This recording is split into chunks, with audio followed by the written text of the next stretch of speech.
Hoje aqui no nosso programa nós vamos conversar sobre um assunto sério que afeta muitas famílias, as perdas gestacionais. E o Dr. Manuel Sarno é o nosso convidado, ele é obstetra e é especialista no assunto, vai tirar nossas dúvidas, seja muito bem-vindo.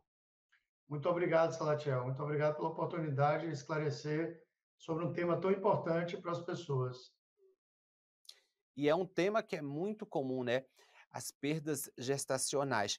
Doutor, perdas gestacionais e aborto é a mesma coisa? Aborto é quando a perda é mais precoce. Perda gestacional é global, qualquer fase da gestação. Então, existem gestantes que perdem a gravidez logo no comecinho, como também existem gestantes que perdem a gravidez no final da gestação. Então, perda gestacional ela engloba todas as etapas da gravidez. Doutor, essas perdas normalmente são recorrentes? Olha, a perda gestacional, ela pode ser recorrente, mas ela pode acontecer de forma isolada. Então, quando é que a gente vai valorizar a perda gestacional?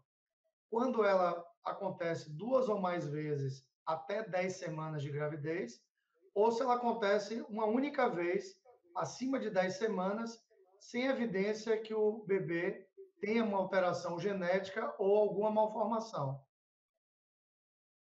Doutor, uma outra questão, as perdas gestacionais, quais são as causas? Tem alguma coisa a ver com genética?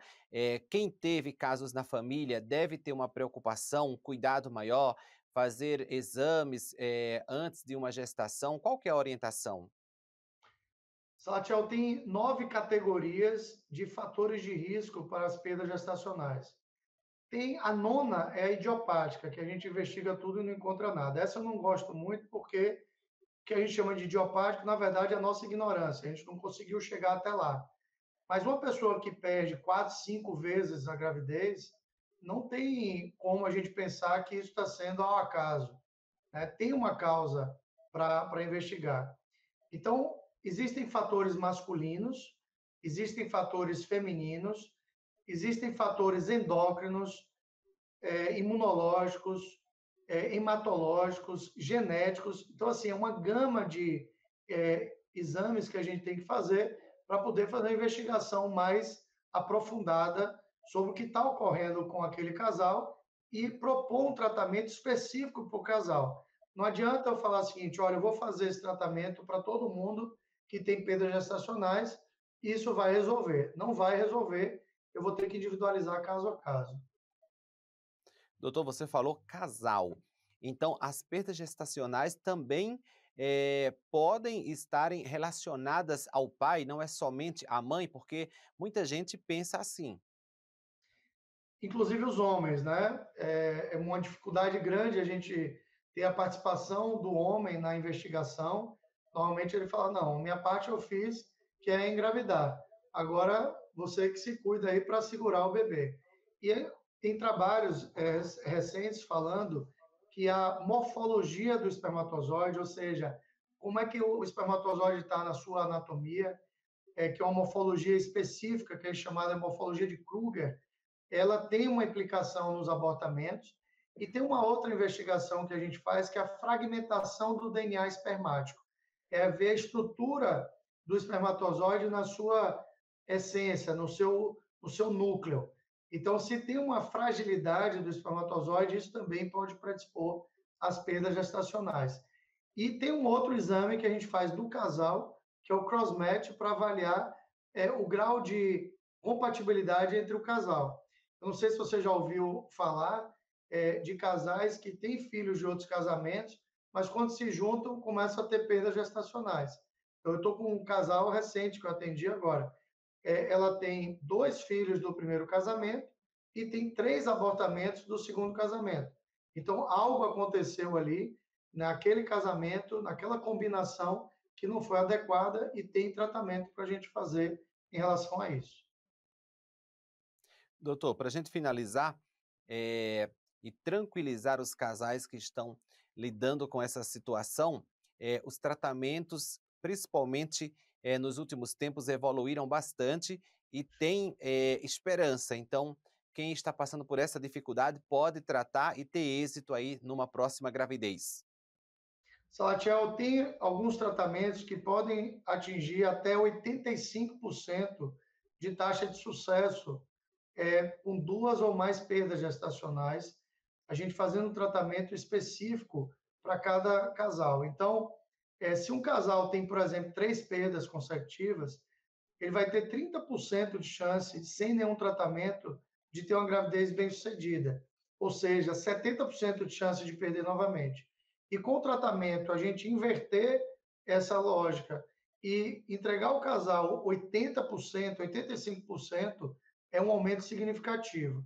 Então, eu recomendo que os casais que estão vivendo essa situação, seja uma perda isolada, acima de 10 semanas, ou duas ou mais perdas gestacionais abaixo de 10 semanas, procura um profissional.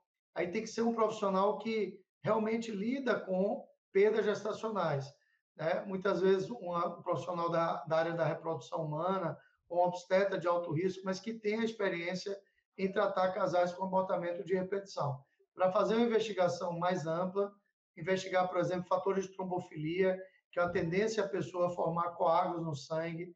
Às vezes vai precisar usar anticoagulante, por exemplo, durante a gravidez para evitar complicações. E aí essa pessoa vai ter uma possibilidade de fazer uma investigação e o tratamento para diminuir as chances de uma nova perda.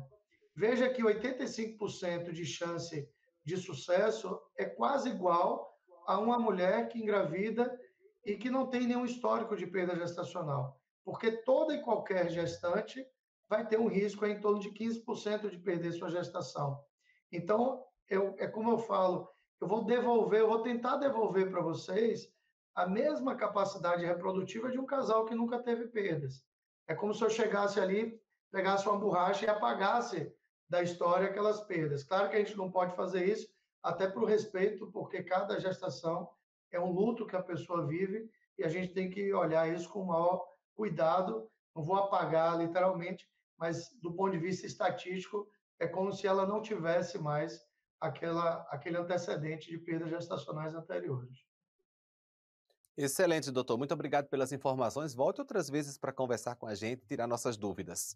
Eu estou totalmente à disposição, Salatiel. Vai ser um prazer conversar com vocês sobre esse e outros temas também, dentro da obstetrícia de alto risco, pré-eclâmpsia, pré-maturidade, que são temas importantes como saúde pública, que o Brasil é um país que tem uma qualidade da assistência obstétrica ainda muito aquém do que a gente pode chegar. A nossa mortalidade materna é muito alta, nosso índice de perdas gestacionais, de restrição de crescimento, então a gente precisa divulgar mais essas questões para poder evitar problemas futuros, né? E para todas essas situações que eu citei, tem investigação, tem formas de você identificar a situação de alto risco e tem como você tratar e reduzir a chance de acontecer novamente. Então, também a gente pode utilizar a sua audiência, que é altíssima, para sensibilizar os gestores públicos para introduzir no Sistema Único de Saúde toda essa tecnologia que a gente já tem conhecimento já há muito tempo, eu já trabalho com isso há mais de 20 anos, e a gente sabe como fazer, a diferença é colocar em prática e transformar as vidas e transformar nosso atendimento em obstetrícia aqui no Brasil. Muito obrigado você também pela companhia. Eu te espero no nosso próximo bate-papo aqui no Doutor TV.